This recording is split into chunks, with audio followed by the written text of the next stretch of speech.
अभी हमारे साथ हैं बीजेपी के वरिष्ठ नेता पूर्व केंद्रीय मंत्री मुख्तार अब्बास नकवी। संभल में जिस तरह की घटना घटी है वाकई कह सकते हैं कि दुर्भाग्यपूर्ण है, क्योंकि कुछ लोग मारे गए हैं। अभी तक की जो रिपोर्ट है उसके मुताबिक 4 लोग वहां मारे गए हैं। सीधे इनसे जानते हैं कि जो घटना घटी है, नकवी साहब, जिस तरह की घटना घटी है, आपको इस घटना को आप कैसे देख रहे हैं? क्योंकि देखिए, संसद का सत्र शुरू हो रहा है और विपक्षी पार्टियां लगातार बीजेपी पर देखिए, मैं हमलावर एक है। बात बताऊं, जंग में कत्ल सिपाही होंगे, सुरखरू जिल्ले इलाही होंगे, यानी इस तरह के दंगों में तो आम आदमी मारा जाता है। लेकिन उसका जो लाभ है वो सांप्रदायिक सियासी सुरमा उठाने की कोशिश करते हैं। इस चीज़ को समाज को भी समझना चाहिए, सरकार को भी समझना चाहिए और सभी लोगों को समझना चाहिए। क्योंकि इस तरह के दंगे जो है वो सांप्रदायिक जश्न का कारण नहीं हो सकते, बल्कि संवेदनशील जख्म का कारण होते हैं। दंगे होते हैं तो इंसान ही नहीं मरता, बल्कि इंसानियत भी लहूलुहान होती है।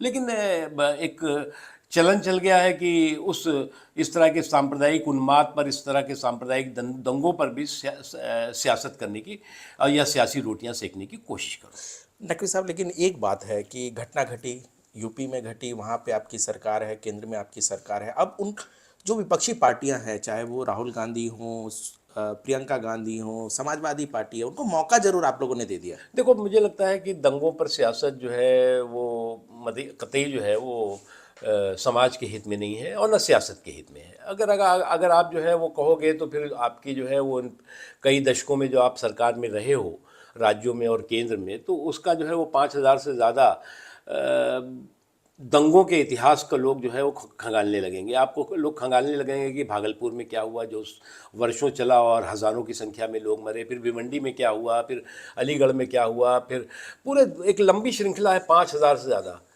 तो इसलिए मुझे लगता है कि चाहे उस समय हुआ हो, चाहे उस समय सालों वर्षों इस तरह के दंगे हुए हों, और चाहे इस समय जो है घंटों हुए हों, घंटों और वर्षों का सवाल नहीं है। हमने कहा ना कि दंगे जो हैं वो सिर्फ इंसान को ही लहूलुहान नहीं करते, बल्कि इंसानियत को भी लहूलुहान करते हैं। इसलिए जो है इस तरह की सांप्रदायिक आफत को जो है वो सद्भाव की ताकत से हमें ध्वस्त करना होगा। लेकिन नकवी जी, आप बहुत अनुभवी राजनेता हैं। ठीक है, कांग्रेस के समय पे कई घटनाएं घटी, या दूसरे जो सरकारें उस समय घटनाएं घटी, लेकिन जो घटना वहाँ पे हुई, किसी मस्जिद को कहना कि वहाँ पर शिवलिंग हो या मंदिर था किसी ज़माने में, एक लंबा प्रोसेस होता है, देखिए, जैसा कि हमने राम ये मंदिर के देखिए, वक्त थोड़ा में। संवेदनशील इशू है और मुझे क्या एक लग रहा है कि एक थोड़ा सा चलन चला हुआ है। देखिए, राम मंदिर का जहाँ मुद्दा है, राम मंदिर का मुद्दे में दम भी था, तर्क भी थे, तथ्य भी थे और हकीकत भी थी, और जी। उस इतिहास को कोई झुठला नहीं सकता। और 600 साल तक लोगों ने अपने इस आस्था के प्रति, जो जो आस्था थी भगवान राम के, राम जन्मभूमि को लेकर के, उसके प्रति लोगों ने संघर्ष किया, कुर्बानियाँ दी, कोर्ट में भी, कचहरी में, सब कुछ हुआ। और जब निर्णय हुआ तो समाज के सभी लोगों ने एक स्वर से उसका सम्मान भी किया, स्वागत भी किया और स्वीकार भी किया। लेकिन अभी एक चलन चल गया, कोई एक व्यक्ति खड़ा होता है, एप्लीकेशन लेके गया और ले करके कहा कि साहब यहाँ पे जो है वो हम मंदिर था, यहाँ मस्जिद था, यहाँ गुरुद्वारा था। ये एक जो चलन है, इस पे कहीं ना कहीं रोक होनी चाहिए। और इस तरह की जो हड़बड़ी में जो कभी कभी इस चलन को जो है वो एक खड़ा हुआ, एप्लीकेशन लेके गया और जो कहीं से जो है उसको ऑर्डर मिल गया, और फिर उसके बाद उसके कितने ख़राब असर और कितने संवेदनशील और समाज की एकता को ध्वस्त करने वाले असर हो सकते हैं, इसका भी हमें ध्यान रखना चाहिए। बिल्कुल, आपने बहुत अच्छा इस बारे में बोला, क्योंकि देखिए, कोर्ट ने भी जिस तरीके से इस मामले पर जल्दबाजी दिखाई, कहीं ना कहीं संवेदनशीलता तो होनी चाहिए, क्योंकि इस तरह से भड़काऊ सिचुएशन हो गया। देखिए, कुछ लोग जो है वो इस तरह का काम करके घूम ही रहे हैं सड़क पे, कि कैसे जो है वो समाज के सद्भाव के ताने बाने को ध्वस्त करो, कैसे भारत के एकता की इस ताकत को तार तार करो और पूरी दुनिया में भारत को बदनाम करो। इसके काम में लगे हुए लोग और वो किसी भी भेष में हो, किसी भी रूप में हो, किसी भी रंग में हो, उस पर हमें समाज के सभी वर्गों को ध्यान रखने की ज़रूरत है। आखिरी सवाल नकवी जी, एक तरफ आपने बोला कि कोई भी उठ के चला जाता है, कोई अपील लगा देता है, लेकिन यहाँ पर एक बात और है।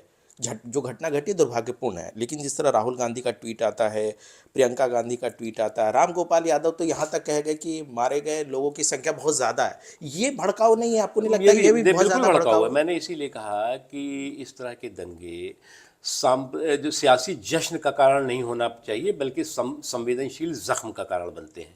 अब कुछ लोगों के लिए इस तरह के दंगे भी, इस तरह के बेगुनाहों की लाश पर भी जो है वो सियासी रोटियां सेकने का जो काम होता है वो मुझे लगता है बहुत ही बैड टेस्ट में है।